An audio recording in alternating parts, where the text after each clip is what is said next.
বেশ কিছুদিন ধরেই সামাজিক যোগাযোগ মাধ্যমে একটি বিষয় কিন্তু বেশ আলোচনায় রয়েছে। ছাত্রদের নতুন দল নেতৃত্বে থাকছেন কারা? গত জুলাই আগস্টে আন্দোলনের পর অর্থাৎ গত 5 আগস্টে ডক্টর মোহাম্মদ ইউনূসের নেতৃত্বে অন্তর্বর্তী সরকার গঠিত হয় এবং এই অন্তর্বর্তী সরকারে কিন্তু ছাত্রদের মধ্য থেকে 3 জন প্রতিনিধিত্ব করছেন, নাহিদ ইসলাম, আসিফ মাহমুদ সজীব ভুঁইয়া এবং মাহফুজ আলম। তবে গত 2-3 দিন ধরে কিন্তু সামাজিক যোগাযোগ মাধ্যম থেকে শুরু করে দেশের মূলধারার বেশ কিছু গণমাধ্যমে একটি বিষয় বারবার প্রতিফলিত হচ্ছে এবং প্রতিবেদন প্রকাশ হচ্ছে, নাহিদ ইসলাম পদত্যাগ করতে পারেন অথবা আসিফ মাহমুদ সজীব ভুঁইয়া পদত্যাগ করতে পারেন। আজকে ইত্তেফাক একটি প্রতিবেদন প্রকাশ করেছে, সেটি হচ্ছে দলের নেতৃত্ব হাল ধরছে নাহিদ ইসলাম। আসলে কতটুকু সত্য বা কি বলছে নাহিদ ইসলাম নিজে বা তার আশেপাশের ছাত্ররা কি বলছে সে বিষয়টা আসলে আজকে বলার চেষ্টা করব।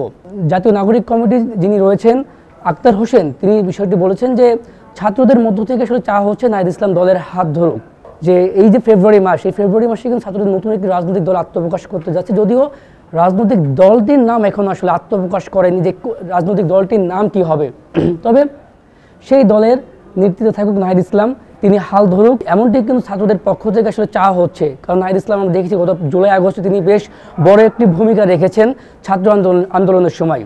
এখন একটি বিষয় রয়েছে, যদি নাহিদ ইসলাম পদত্যাগ করেন তাহলে ছাত্রদের পক্ষ থেকে উপদেষ্টা কে হবে, সেখানে কিন্তু দুটি নাম আবার উঠে এসেছে। সেটি হচ্ছে জাতীয় নাগরিক কমিটি আক্তার হোসেন এবং হাসান জুনায়েদ। অর্থাৎ আক্তার হোসেন এবং হাসান জুনায়েদ নামটি উঠে আসছে। যদি নাহিদ ইসলাম পদত্যাগ করেন তাহলে ছাত্রদের পক্ষ থেকে উপদেষ্টা পদে যাবেন আক্তার হোসেন এবং হাসান জুনায়েদ। তবে নাহিদ ইসলাম যে বিষয়টি বলেছেন, তিনি আসলে পদত্যাগের বিষয়টি এখনও পুরোপুরিভাবে কেউ নিশ্চিত করেননি। তিনি বলেছেন এখন এই বিষয়ে তিনি আসলে কোনো খোলামেলা কোনো গণমাধ্যমের সঙ্গে কথা বলেননি। তবে তিনি এটাও আশ্বস্ত করেছেন তিনি যদি পদত্যাগ করেন এবং নতুন দলের হাল ধরেন সেটি অবশ্যই গণমাধ্যমকে নিশ্চিত করবেন। তবে জাতীয় নাগরিক কমিটির পক্ষ থেকে কিন্তু আক্তার হোসেন বারবারই বলছেন, যেমন ইত্তেফাককে তিনি নিশ্চিত করছেন, এছাড়াও বেশ কিছু গণমাধ্যমকে তিনি জানিয়েছেন যে ছাত্রদের পক্ষ থেকে যে দাবি করা হচ্ছে নাহিদ ইসলামকে তারা আসলে নতুন রাজনৈতিক দলের নেতৃত্বে চাচ্ছেন।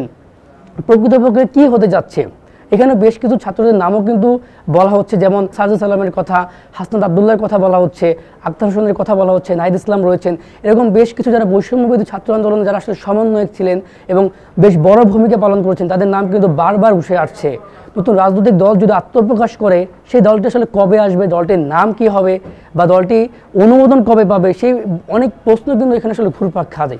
তবে যতটুকু জানা গিয়েছে গণমাধ্যম সূত্রে এবং ছাত্রদের পক্ষ থেকে জানানো হয়েছে, ইতিমধ্যেই কিন্তু বিভিন্ন থানা এবং ওয়ার্ডে 250টি কিন্তু কমিটি দেওয়া হয়েছে এবং ঈদের পরে কিন্তু তারা একটি বড় যেটা বলে তাদের যে কর্মসূচি সেটা কিন্তু আসলে বাস্তবায়নের জন্য তারা আসলে এগিয়ে যাবে। এখানে বেশ কিছু কথা রয়েছে, তাদের ঘোষণাপত্র কি আসবে, তাদের প্রস্তাবনা কি থাকবে বা তাদের গঠনতন্ত্র কি হবে, কর্মসূচি কি হবে, এখানে বেশ কিছু কথা যেমন রয়েছে। তারা বলছে ঈদের পরে তারা আসলে বেশ সেই কার্যক্রমগুলো তারা পরিচালনা করবে এবং ইতিমধ্যেই রাজনৈতিক দল নতুন একটি রাজনৈতিক দলে আত্মপ্রকাশের জন্য প্রাথমিকভাবে যে বিষয়গুলোর প্রয়োজন সেই দিকে কিন্তু বিভিন্ন জেলা উপজেলা থানা ওয়ার্ডে তারা কিন্তু সেই কার্যক্রমগুলো পরিচালনা করছে। তবে নাহিদ ইসলাম কবে পদত্যাগ করবেন, তিনি আদত নেতৃত্ব নেবেন কেন রাজনৈতিক দলের, নতুন রাজনৈতিক দলের নাম কি হবে, আত্মপ্রকাশ কবে ঘটবে, তো দলটির গঠনতন্ত্র কি থাকবে, ঘোষণাপত্র কবে আসবে, সব কিছু কিন্তু এখন সময় কথা বলবে। সেই বিষয়টি কিন্তু সামাজিক যোগাযোগ মাধ্যম যেমন তোলপাড় সৃষ্টি হয়েছে, দেশের গণমাধ্যম কিন্তু এই একটি প্রশ্ন রয়েছে, কবে আসবে ছাত্রদের নতুন রাজনৈতিক দল বা নেতৃত্বে কারা থাকবে।